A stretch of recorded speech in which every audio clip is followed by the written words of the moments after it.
of Journalists for Transparency's J40.org.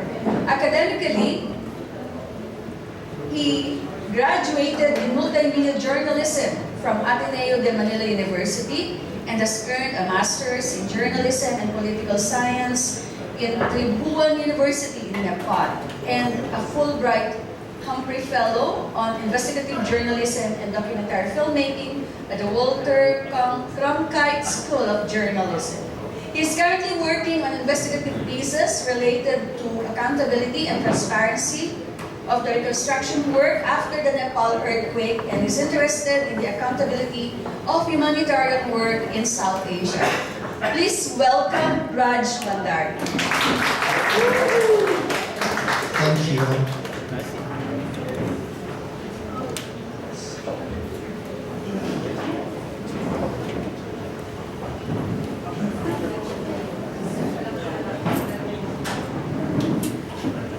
Good morning. Yeah, it was wonderful going through the simulation as a BBC journalist out there on Wednesday. So I'll be talking about media engagement strategies, and I'll also be linking some of the interviews we did on Wednesday, how you did the interview, and also how to do the interviews better. So I'll be speaking briefly about reporting Nepal earthquake. When there was earthquake in Nepal, I was reporting earthquake for international outlets, why media matter, how to engage with media, and how to make a better media strategy. So when there was this earthquake in 2015, there were three major earthquakes, 7.8 magnitude, 6.9, 7.3 magnitude, and there were more than 480 aftershocks that were more than 4 magnitude. Nearly 9,000 people died, 22,000 injured, 604,000 houses fully destroyed, and 288,000 partially destroyed. And then affected families, 886,000 affected families, displaced families, 649,000 families, properties worth 706 billion rands. That was in 2015. So as a journalist, my first response to an earthquake happened was luckily I had a camera with me. I started filming, and we were actually trekking in a small mountain. My friends were surprised why are you filming? So I told them as a journalist, my first response is to document and tell these stories. So that was how I was doing. So this first picture is when I was in the epicenter. I went to the epicenter, interviewed the people out there. And the second one is my workstation at home. So I could not stay in my room because there were aftershocks. So what I did was put everything in the downstairs in my house, and then I was working there for nearly 30 days or something because there were so many aftershocks for a long time, and we could not go actually inside the house and work. So the first night, there was no internet, and my challenge was to send a video for the New York Times because I was working on assignment for them. So there was no internet, and I had to rush to many houses, to to people where there was internet. And luckily, I was able to send my first video file at 4 a.m. in the morning. So yeah, so it's a lot of challenge I face. So this is one story I would like to share.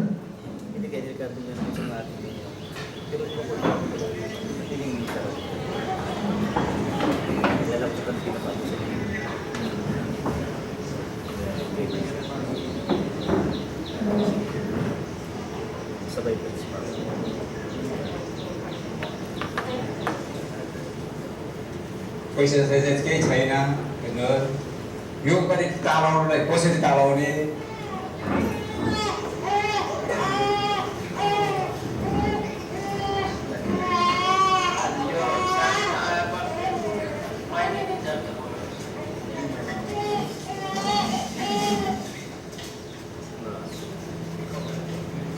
यो काठपात पुग्नेछ अब तपाईँको यो अझ कोही त यहाँ दलानको यो मुनि पुगेर त ढोकाहरू भेटेको छैन यो बुलिकको दलित हो यो त्यता त्यसरी ढुङ्गा चाङ्लाएर त्यो अलिअलि भएको कपडाहरू चाहिँ निकालेको त्यतै छक्काबाट त्यस्तै कोही च्यातेको त्यस्तै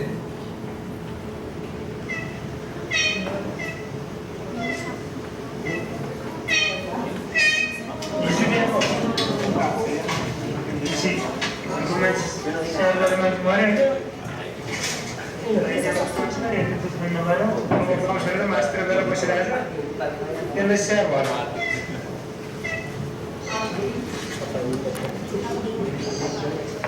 तपाईँको सपना जस्तो सपना कुनै बेलामा सपना देख्ने अब कुनै बेलामा हामीलाई कस्तो कस्तो सपना देख्छ कस्तो कस्तो भित्र गएको जस्तो लागेको सपनामा त्यस्तै पाराले भइरहेको लामा नै हाम्रै हामी मर्दै पुगर्ने पुरै बढेको थिएन त हामीले एकदम सुरक्षित हामीले राष्ट्र गाए सुन जलाइकन यसरी खरानी पहिला गएन्दा पनि यसरी खाना खानेर पुऱ्याएको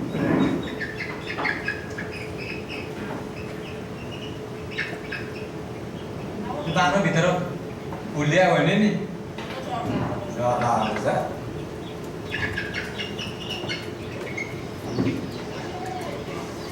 अहिले अन्धकारमा अब खाना खाँदै मैन बत्ती पनि पाउँदैन अब पसल भएको पसलहरूमा सबै पसलहरू पनि टुरीको अलिअलि भएको ठाउँमा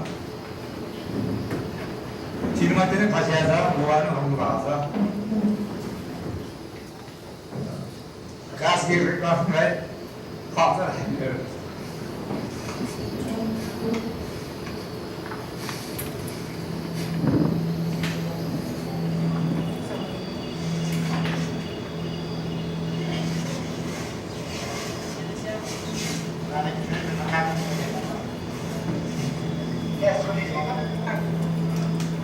बच्चाहरू त्यतिकै अब पढ्नुपर्ने अब पढ्नुले खाजा केही पनि छैन अब घर त्यो अवस्था छ काम गर्नु So yeah, so especially, and if you want to watch this video, you can just search it like "Living on Age" in the New York Times website.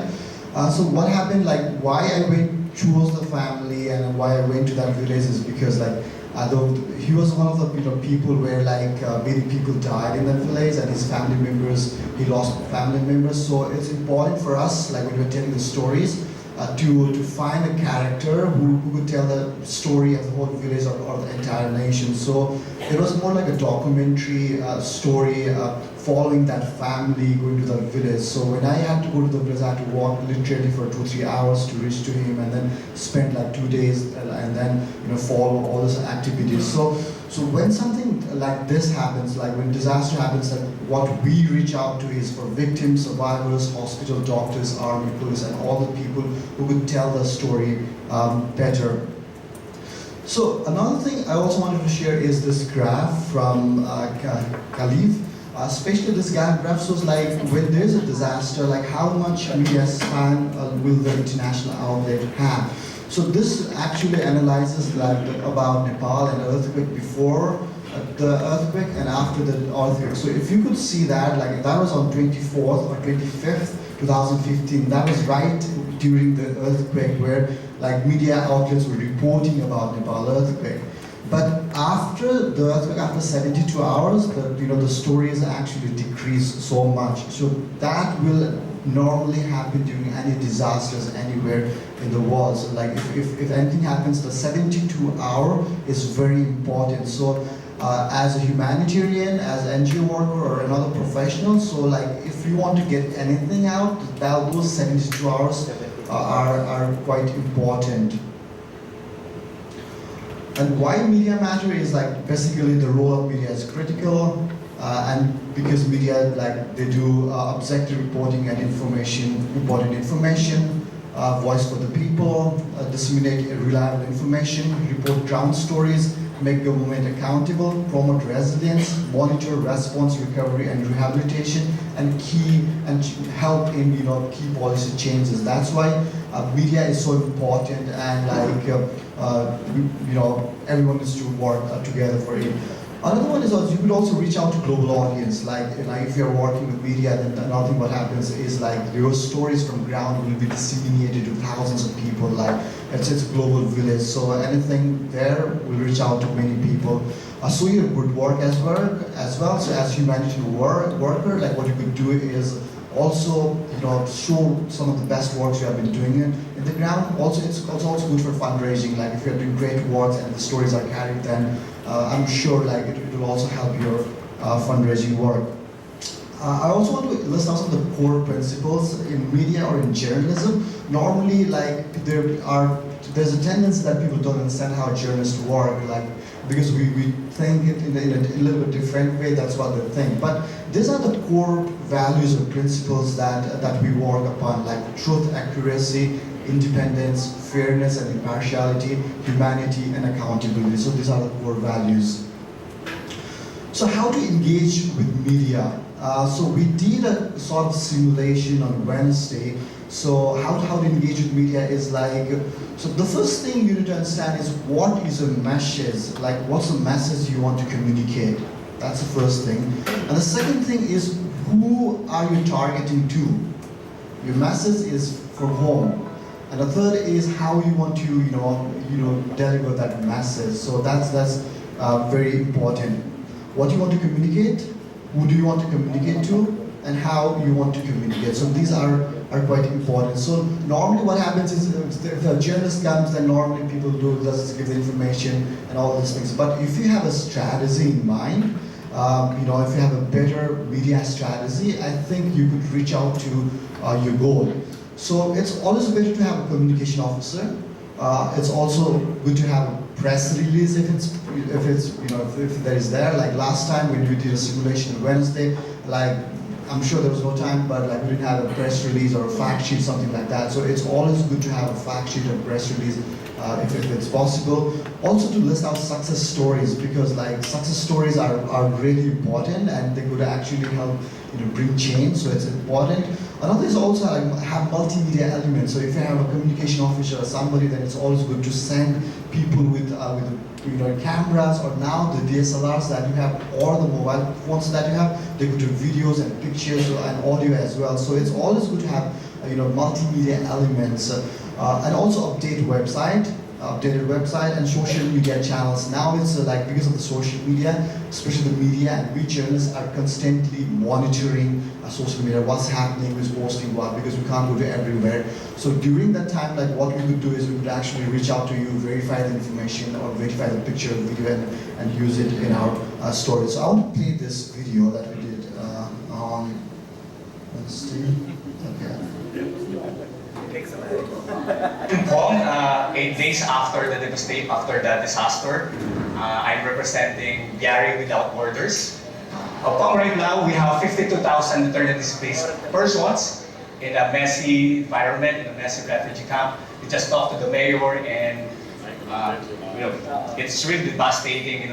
It's dysfunctional. The government right now is dysfunctional. So we're here to help, and we just set up a coordination meeting with 8 NGOs. I'm Rajneesh. The first one is like to be very concise as much as possible.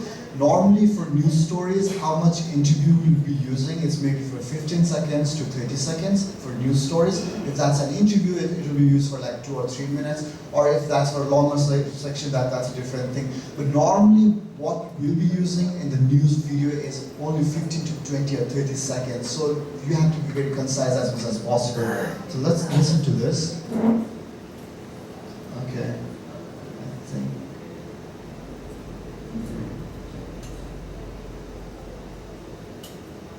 Samonte from Field Get Action Team. So we are helping this island of Huong in terms of wash. So for now, we're just completed our first cluster meeting with the other NGOs and at the same time together with other UN agencies.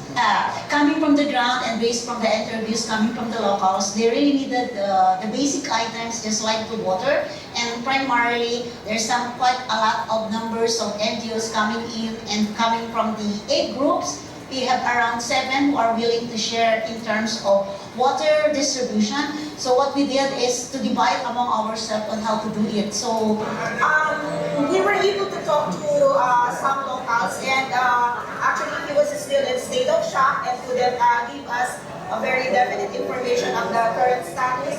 But he was looking for his family, because right now we haven't seen him with chaos around, and his children, I think father-in-law and his wife has been missing.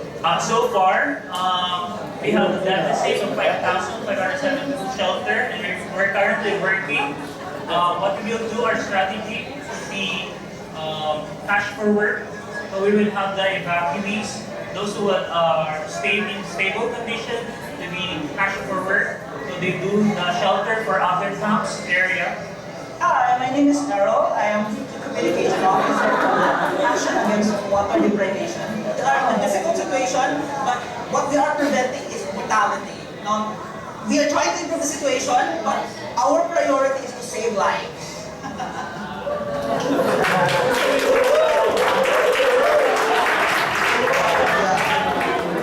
I'm almost done with my thing. So another thing is also like when you're speaking, like to be as accurate as possible. If you don't know the information, it's always good to say like, I don't know or we don't know. Because accuracy is something that we work for. Like we are journalists and we're always happy if the information is accurate and and then it's always good. Another thing is if you don't know something and then you heard something, then you could relate or quote that information, but also say that I cannot verify that information independently. Something that's important. So yeah, so just to make sense that like what comes in the media it matters a lot, and how to use that time frame to actually use your stories and your strategy to reach out to more people. Thank you. Thank you, Raj. The second speaker is a multi-award-winning economic journalist and current business features editor of the Philippine Daily Inquirer. She started her career in 1991 after graduating with honors from the University of the Philippines with a degree in journalism. Prior to joining the desk of the Inquirer in 2000,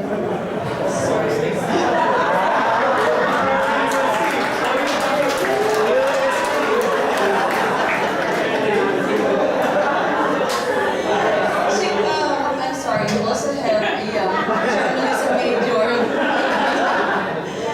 She covered almost all business bits, including the stock market, energy, trade and investments, telecommunication, and the macroeconomy. Today, as editor of the business features section, she highlights the more humane side of economic news, and that includes stories on corporate social responsibility. Let's welcome Tina Arceo Dublao from YouTube.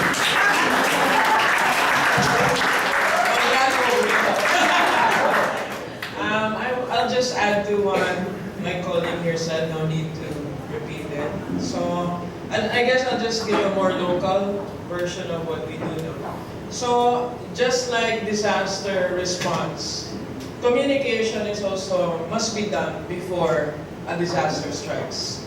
So, if I were you, since the local government will be at the forefront, I would suggest, today, before anything happens, you must have a communications officer already there. I don't know, do you have one? You have one. So the communications officer's job is to first find out who are the reporters covering that area. Because normally what the national networks like Inquirer, ABS, whoever, they'll have a local correspondent there. They may not be based in your town, but at the very least, they'll be based in the capital of your province. So, like here in Pampanga, our person here is based in, I think in Angeles. I think Tonel is based there. So in Cebu, obviously in Cebu, and if it's in Bohol, they're in Tagbilaran. So every province will have a correspondent there. And then you have the local papers. So you have local papers, you have national papers, you have the broadcast radio, obviously. And then there's the Catholic media network. So that person's job is to find out who to talk to, or also that for the local media and national media to know who they're gonna call when disaster happens. So yeah, you must have that one person or two. And then when something happens, what's the normal, like the schedule for us? When something happens, the frontliner is the correspondent, the one in the province. If he or she is unable to do the job, but if it's too big, let's say Yolanda, the first person who wrote the story would be the one from Tacloban. But obviously, the disaster is too big to be handled by just one person. So what happens? The national office will send the whole team there. So at that time, we had 2 people stationed in Tacloban the day before it happened. So they had a very good story. I think that was one of the most shared stories in the Inquirer. Their experience being near death. Kasi sabi nga nila, they were both guys, the photographer and the reporter. They were in love though by the time. They really thought they were gonna die. So, at that point they fell in love with each other. Parang ganun. No, it's like, you confess, this is my last moment on earth. So they became best friends after that. So, then the national section would be there, and then, of course, TV, the whole group. Now, what would be and then of course the news cycle these days is no longer print centric. So the Inquirer is not just print now; it's also like multimedia. So they do all that: the phone, the photography. So you have to know who they are, so that the coverage of your area will be much better. But then I must admit that for national coverage, it's always the bigger the disaster, the better the story. It's really just, we have a joke in the office if there's when we do the morning meetings and somebody would say, there's an accident somewhere in EDSA. And then one of the editors will ask, how many died? One. Just one. So it's not for page one. It goes maybe one paragraph. So we call it really parang disaster porn. But that's the nature of the beast. So not that I wish that you have a worse that you have a bad disaster for you to be covered. The thing is, whether small, big, the system of coverage will be the same. First the correspondent, then the national, then it could be a big team. Who's gonna be there? And I agree with that. It will only stay 2 days, 3. Depends on the magnitude. Definitely Yolanda was the biggest in recent memory. Ompong, comparable, but because not so many people died there, the story died earlier too. So now we have this one is also another story. If I were the local government of Northeast Philippines, let's say Cagayan, I would be out there already as early as now to inform the media. Are we prepared? Are we seeing the same destruction as Ompong? Are we are we already, have we recovered from Ompong and then now we're facing another one? So I don't know what Pag-asa has said so far. So I guess I'm just going to advise you that you prepare also for community. This also must be part of requisition as you guys do. To know the people you need to talk to beforehand, not when it happens. Dapat before. And then if you read the papers and then you see multiple or differing accounts, that's the fault of government and local government. Kasi sometimes, when I read the papers, and I'm sure you have that same experience, there are always different numbers of fatalities. Why? Because somebody covers OCD, another person covers military, another one asks the mayor, so iba-ibang numero. And of course, for the battle of numbers, the bigger, the better. So whoever gives the biggest number, that's the story of the day. Remember what happened to Yolanda, right? That poor guy said 6,000? 10,000, I think was what he said. The guy was fired, right? And then also it's also not good for media if you're not there when the disaster happens. Remember that story of that whole, were they in Malacanang? That Cagayan, I think, Cagayan. I think there was a meeting, I think. But they were not in the area. Number one, that's media and the people will not like that. When disaster happens and you're not there. Okay, so you have to be there, if only for PR purposes. Diba? And you cannot recover from that. So yun, another advice. Be there to do something. And then, have a comms person who will be able to tell the networks, give them an idea of your place. Because sometimes, what we call a parachute journalist, they're not really familiar with the area, but they were directed to go there, not knowing anything about it. So it's your job to give them, to guide them, so that they'll have an accurate picture of your place.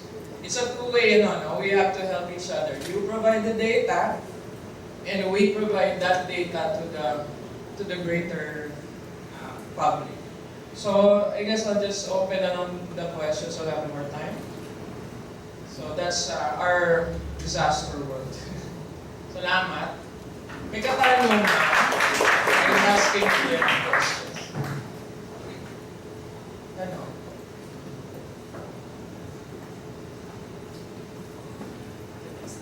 Ay, nga pala, just quick for the video.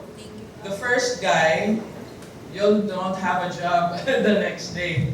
Kasi, I don't know the context of that video, no? But to say that it was government's fault, disaster. Basta it was a very negative picture. So, I don't know the context. Let's say if you're NGO, probably you could say that. But if you're government, I don't know. You can say that, obviously. But that won't be, I don't know, you'll get fired, I guess. If you're a government official and you said that, even if you mean it and it's true, you just have to be ready with the consequence. NGO. So, okay, if you're NGO, say that. Because if you say that, because nobody says that, you will definitely get high prominence in the story. Because as media, we want statements like that, right? Come on, hit government some more. Yeah? Because we can. Because we can, therefore you should. But we're accurate. We'll never be accused of being objective. But we should always be accurate. And that's accurate because you said it. The last guy, I found that funny because he said something about, I'm saving lives. Or something about death, and then, what was the last statement? What? No, there was,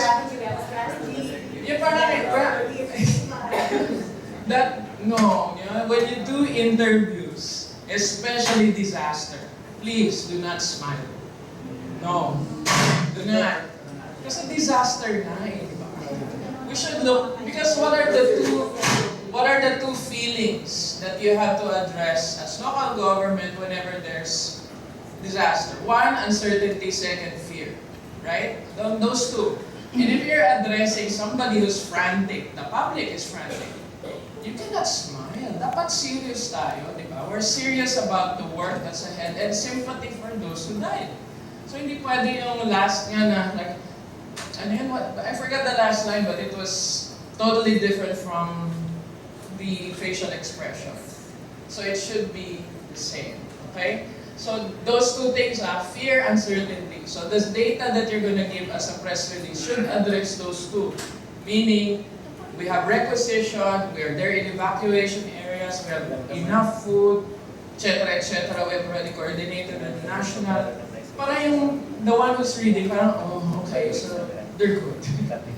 So, and then, of course, the names and whoever passed away. That's important. Ganun din, never inform the media first. Inform the families first. Iba kasi they inform the media first, hindi pa alam ng pamilya that family member had died. No? So yun lang pala. I forgot the interview, I found it funny. The middle two girls, or was it three? I didn't get any additional